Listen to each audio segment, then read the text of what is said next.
Hare Krishna dear besties. ಇವತ್ತು John 2nd 2026 2025 already complete ಆಗಿದೆ.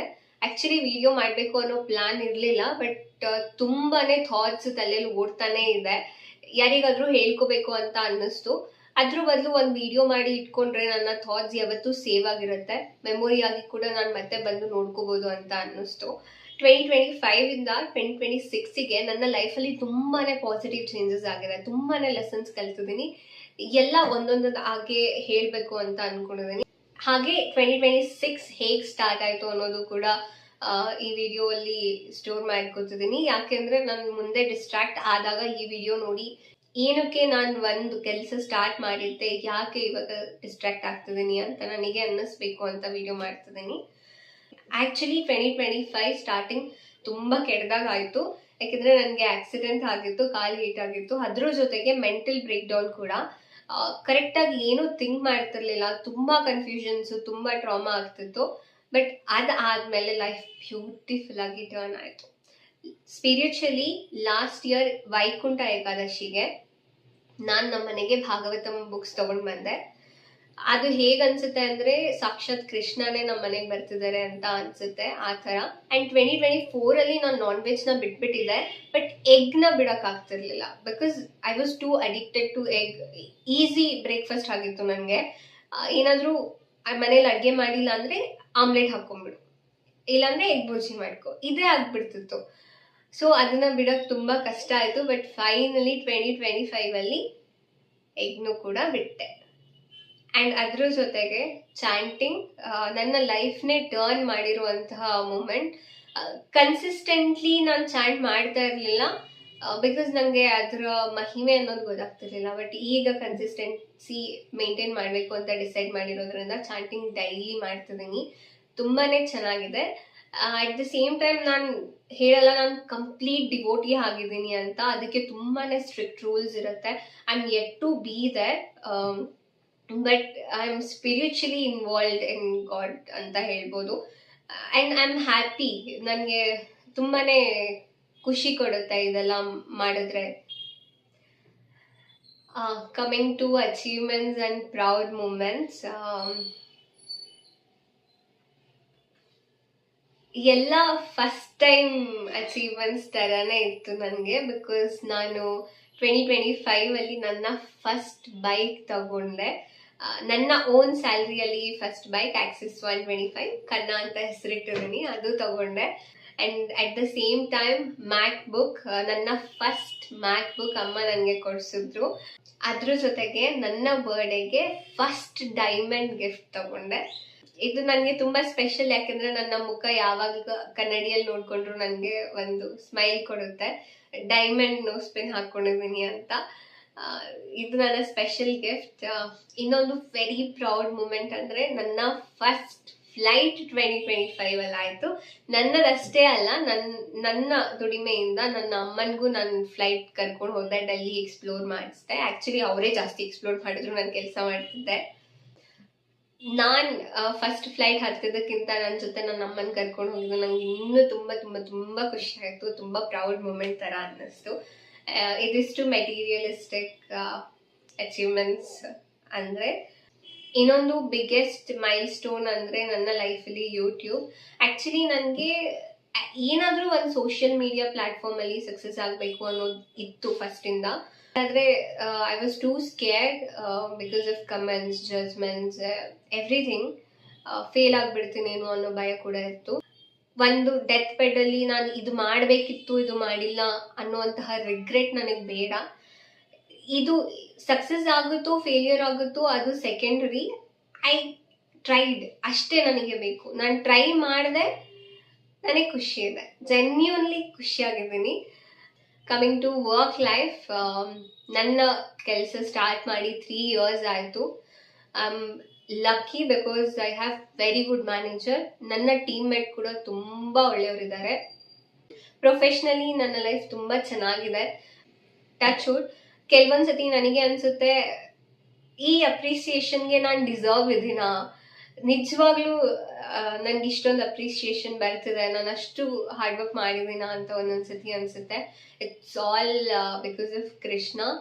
I am very grateful to Krishna for giving me such a beautiful life.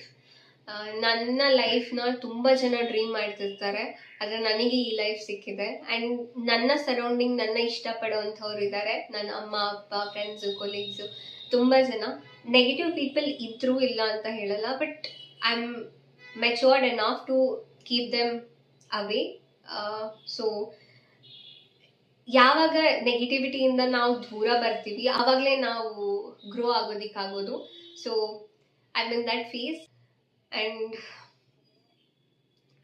Struggles ಅಂತ ನೋಡಿದ್ರೆ ಅಂದರೆ ನಾನು ತುಂಬ ಸ್ಟಬರ್ನ್ ಇದ್ದೀನಿ. ಎಲ್ಲ ಮಾಡಬೇಕು, ನಾನು ಯೂಟ್ಯೂಬ್ ಮಾಡಬೇಕು, ಡ್ಯಾನ್ಸ್ ಕ್ಲಾಸ್ಗೆ ಹೋಗಬೇಕು, ವರ್ಕ್ ಮಾಡಬೇಕು, ಜಿಮ್ಗೆ ಹೋಗಬೇಕು, ಎಲ್ಲ ಮಾಡಬೇಕು ಅಂತ ನೋಡ್ತೀನಿ. ಬಟ್ 2025 ಐ ರಿಯಲೈಸ್ಡ್ ಸ್ವಲ್ಪ ಸಮಾಧಾನ ಇರಲಿ ಲೈಫಲ್ಲಿ. ಒಂದೊಂದೇ ಕಂಪ್ಲೀಟ್ ಮಾಡ್ಕೊಂಡು ಹೋಗಬೇಕು. ಎಲ್ಲ ಒಂದೇ ಸತಿ ಬಂದ್ಬಿಡೋದಿಲ್ಲ. ಓವರ್ ನೈಟಲ್ಲಿ ನೀನು ಫೇಮಸ್ ಆಗೋಕ್ಕಾಗಲ್ಲ, ಓವರ್ ನೈಟಲ್ಲಿ ನೀನು ಎಲ್ಲ ಅಚೀವ್ ಮಾಡೋದಕ್ಕಾಗಲ್ಲ ಅಂತ. ಎಷ್ಟು ನಿಜ ಅನ್ಸುತ್ತೆ ಅಂದರೆ, ಎಷ್ಟು ಫೂಲಿಶ್ ಆಗಿ ಎಲ್ಲ ಮಾಡಬೇಕು ಅಂತ ಇರೋ 24 hours ಏನೇನು ಮಾಡ್ತಿದ್ದೆ ನನಗೆ ಅರ್ಥ ಆಗ್ತಿರ್ಲಿಲ್ಲ. ಬಟ್ ಒಂದು ಟೈಮ್ಗೆ ಓವರ್ ಬರ್ಡನ್ ಆಗಿ ಎಲ್ಲ ಸ್ಟಾಪ್ ಮಾಡಿಬಿಡ್ತಿದ್ದೆ, ಏನು ಮಾಡ್ದಿರೋ ಕುತ್ಕೊಂಡ್ಬಿಡ್ತಿದ್ದೆ, ಪಾಸ್ ಅನ್ನೋದು ಆಗ್ತಿತ್ತು. ಸೊ ಕನ್ಸಿಸ್ಟೆನ್ಸಿ ಅನ್ನೋದು ಇರ್ತಿರ್ಲಿಲ್ಲ. ಒಂದ್ಸತಿ ನಾನು ನನ್ನ ಫ್ರೆಂಡ್ ಜೊತೆ ಕಾಲೇಜ್ ಮಾತಾಡ್ಬೇಕಾದ್ರೆ ನಾವಿಬ್ರು ರಿಯಲೈಸ್ ಆದ್ವಿ that we are not consistent ಅಂತ.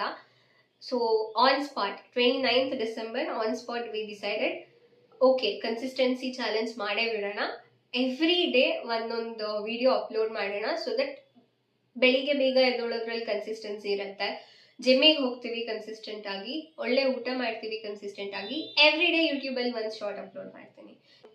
ಎಲ್ಲೋ ಒಂದು ಕಡೆ ಯೂಟ್ಯೂಬಲ್ಲಿ ಶಾರ್ಟ್ಸ್ ಅಪ್ಲೋಡ್ ಮಾಡ್ತಿರೋದ್ರಿಂದ it's been 5 days, I can see progress. ಹೇಗೆ ಅಂದರೆ ನಾನು ಬೆಳಿಗ್ಗೆ ಬೇಗ ಎದ್ದೇಳ್ತಿದ್ದೀನಿ, ಐ ಆಮ್ ಮೋರ್ ರೆಸ್ಪಾನ್ಸಿಬಲ್. ಯಾಕೆಂದರೆ ನಾನು ಒಂದು ಸೋಷಿಯಲ್ ಮೀಡಿಯಾದಲ್ಲಿ ಆ ಚಾಲೆಂಜ್ ಹಾಕ್ತಿದ್ದೀನಿ ಅಂದರೆ I need to be responsible ಅನ್ನೋ ಥರ ಫೀಲ್ ಆಗುತ್ತೆ. ಓಕೆ, ಬೇಗ ಎದ್ದೇಳ್ತಿದ್ದೀನಿ, ಜಿಮ್ಮಿಗೆ ಹೋಗ್ತಿದ್ದೀನಿ, ಏನೇನು ಕೆಲಸ ಮಾಡಬೇಕು ಎಲ್ಲ ಪ್ರಾಪರಾಗಿ ಮಾಡ್ಕೋತಿದ್ದೀನಿ. ಒಂದೊಂದು ಸ್ವಲ್ಪ ದಿನ ರೆಸ್ಟ್ ಬೇಕು ಅಂತ ಅನಿಸುತ್ತೆ, ಐ ನೋ, ಬಟ್ ಅಲ್ಲೇ ನನ್ನ ಪೇಷನ್ಸ್ ಇಲ್ಲಿ ನನ್ನ ಟೆಸ್ಟ್ ಮಾಡೋಕ್ಕಾಗೋದು. ಆ ರೆಸ್ಟ್ ಬೇಕು ಅನ್ನೋ ದಿನಗಳಲ್ಲೂ ನಾನು ಜಿಮ್ಮಿಗೆ ಹೋಗ್ತಿದ್ದೀನ, ಆ ಕನ್ಸಿಸ್ಟೆನ್ಸಿ ನಾನು ಮೇಂಟೈನ್ ಮಾಡೋಕ್ಕಾಗುತ್ತಾ ಅನ್ನೋದು ನಾನು ನೋಡಬೇಕು ಅಂತ ಅಂದ್ಕೊಂಡಿದ್ದೀನಿ. So that's why I started this 60 days consistency challenge. I hope ತುಂಬ ಚೆನ್ನಾಗಾಗುತ್ತೆ. ಆ್ಯಂಡ್ 2026 ಎಂಟರ್ ಆದೆ. ನೆನ್ನೆ full it's like very calm day. ನನಗೆಲ್ಲೂ ಹೋಗಬೇಕು ಅನಿಸಿಲ್ಲ, ಮನೇಲೆ ಕೂತು ಚೆನ್ನಾಗಿ ರೊಟೀನ್ ಫಾಲೋ ಮಾಡಿ ಆರಾಮಾಗಿದ್ದೆ. ಇವತ್ತು Jan 2nd I was speaking to one of my colleague. ಅವರು ನಾರ್ಮಲ್ ಆಗಿ ಅಂದರು ಅವರ screen time 2 hours per day ಇದೆ. ಹಿಯರ್ ನಂದು 8+ hours ಇದೆ. ಎಷ್ಟು ಹಾರ್ಡಾಗಿ ಹಿಟ್ಟಾಯ್ತು ಅಂದರೆ ಇದು ನನಗೆ ಫಸ್ಟ್ ಗೊತ್ತಿಲ್ಲ 8 hours ಬ್ಯಾಡ್ ಅಂತ ಅಲ್ಲ, ನನಗೆ ಗೊತ್ತಿತ್ತು 8 hours ತುಂಬ ಬ್ಯಾಡು, ಅದನ್ನು ರೆಡ್ಯೂಸ್ ಮಾಡಬೇಕು ಅನ್ನೋದು ಇತ್ತು ನನ್ನ ತಲೆಯಲ್ಲಿ. ಬಟ್ ದೆನ್ ಇಗ್ನೋರ್ ಮಾಡ್ತಿದ್ನೋ ಇಲ್ಲ, ಅದು ಆಗ್ತಿರ್ಲಿಲ್ಲ, ಕಂಫರ್ಟೇಬಲ್ ಆಗಿಬಿಟ್ಟಿತ್ತು ಫೋನ್, ಎಲ್ಲದಕ್ಕೂ ಫೋನ್ ಯೂಸ್ ಮಾಡೋದು. ಏನಾದರೂ ಒಂದು ಸರ್ಚ್ ಮಾಡಬೇಕು ಅಂದರೆ ಲ್ಯಾಪ್ಟಾಪ್ ಇದ್ರೂ ಕೂಡ ಫೋನ್ ಕಂಫರ್ಟೇಬಲ್, ಓಕೆ, ಇದೇ ಥರ ಆಗ್ತಿತ್ತು. ಬಟ್ ಇವತ್ತು ಅವರು ನನಗೆ ಇನ್ಸ್ಪಿರೇಷನ್ ಥರ ಅನ್ನಿಸ್ತು. 2 hours, ಆ್ಯಂಡ್ ಅವ್ರು ಹೇಳ್ತಾರೆ ನಾನು ಕಡಿಮೆ ಮಾಡಬೇಕು ಆ 2 hours ಅಂತ. ಸೊ ಇವಾಗ ಅವರೇ ನನಗೆ ಇನ್ಸ್ಪಿರೇಷನ್. ಅಟ್ ಎನಿ ಕಾಸ್ಟ್ ನನ್ನ ಸ್ಕ್ರೀನ್ ಟೈಮ್ 8+ hours ಇಂದ ಅಟ್ಲೀಸ್ಟ್ 5 hours-ಗೆ 4 hours-ಗೆ ಕಡಿಮೆ ಮಾಡಬೇಕು. ರಿಯಲಿಸ್ಟಿಕ್ ಗೋಲ್ ಇಟ್ಕೋಬೇಕು. ಒಂದೇ ಸತಿ 2 hours-ಗೆ ಅಂದರೆ ಕಷ್ಟ ಆಗುತ್ತೆ, ನನಗೆ ಗೊತ್ತು. ಸೊ ಇದು ನನ್ನ ಕನ್ಸಿಸ್ಟೆನ್ಸಿ ಪ್ಲ್ಯಾನಲ್ಲಿ ಒಂದು ಅಂತ ನಾನು ಅಂದ್ಕೊಂಡಿದ್ದೀನಿ. ಕನ್ಸಿಸ್ಟೆಂಟ್ ಆಗಿ ಸ್ಕ್ರೀನ್ ಟೈಮ್ನ ಮ್ಯಾನೇಜ್ ಮಾಡಬೇಕು ಅಂತ. ವಿಡಿಯೋ ಎಡಿಟಿಂಗ್, ವಿಡಿಯೋ ಶೂಟಿಂಗ್ ಎಲ್ಲ ಫೋನಲ್ಲೇ ಆಗೋದ್ರಿಂದ ಐ ಕೆನಾಟ್ ಪ್ರಾಮಿಸ್ ನಾನು 2ಗೆ ಮಾಡಿಬಿಡ್ತೀನಿ ಅಂತ. But for sure I have an inspiration now, for sure reduce ಮಾಡ್ತೀನಿ ಅಂತ. ಇದಷ್ಟು ನನ್ನ 2025 ಜರ್ನಿ ಆ್ಯಂಡ್ ನನ್ನ 2026 ಹೇಗೆ ಸ್ಟಾರ್ಟ್ ಆಯಿತು ಅಂತ. ಪರ್ಸ್ನಲಿ 2026 ಇನ್ನೂ ತುಂಬಾ ಪ್ಲ್ಯಾನ್ಸ್ ಇದೆ. ಕೆಲವೊಂದು ಕೆಲಸಗಳು ಅರ್ಧಕ್ಕೆ ನಿಂತಿರುವಂಥದ್ದು ಇದೆ.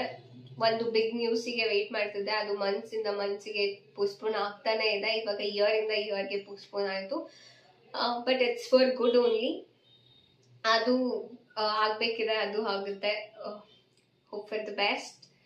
ಅದ್ರ ಜೊತೆಗೆ ಪರ್ಸ್ನಲಿ ತುಂಬ ಚೇಂಜ್ ಆಗಿದ್ದೀನಿ. ಸ್ಪಿರಿಚುವಲಿ ಇನ್ನೊಂದು ಸ್ವಲ್ಪ ಇನ್ವಾಲ್ವ್ ಆಗಬೇಕು. ಇವಾಗ ಸ್ವಲ್ಪ ರಾಂಗ್ ಸ್ಟ್ಯಾಂಡಿಂಗ್ ಮಾಡ್ತಿದ್ದೀನಿ, ಇನ್ನೊಂದು ಸ್ವಲ್ಪ ಇನ್ಕ್ರೀಸ್ ಮಾಡಬೇಕು ಅಂತ ಅಂದ್ಕೊಂಡಿದ್ದೀನಿ.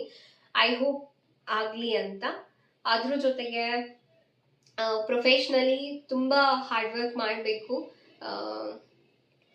I am very bad at planning things, but now since I'm recording consistency challenge videos, ಎಲ್ಲ ಟಾಸ್ಕ್ನ ತುಂಬ ಆರ್ಡರ್ ಆಗಿ ಬರ್ಕೊಂಡು ಅದೇ ಥರ ಫಾಲೋ ಮಾಡ್ತಿದ್ದೀನಿ. So which is working for me. If you are feeling, ಅಂದರೆ ನಿಮಗೆ ಅನ್ನಿಸ್ತಿರ್ಬೋದು ನಾನು ಕನ್ಸಿಸ್ಟೆನ್ಸಿಯಾಗಿ ಏನು ಮಾಡ್ತಿಲ್ಲ ಅಂತ, ಯು ಆರ್ ನಾಟ್ ಅಲೋನ್.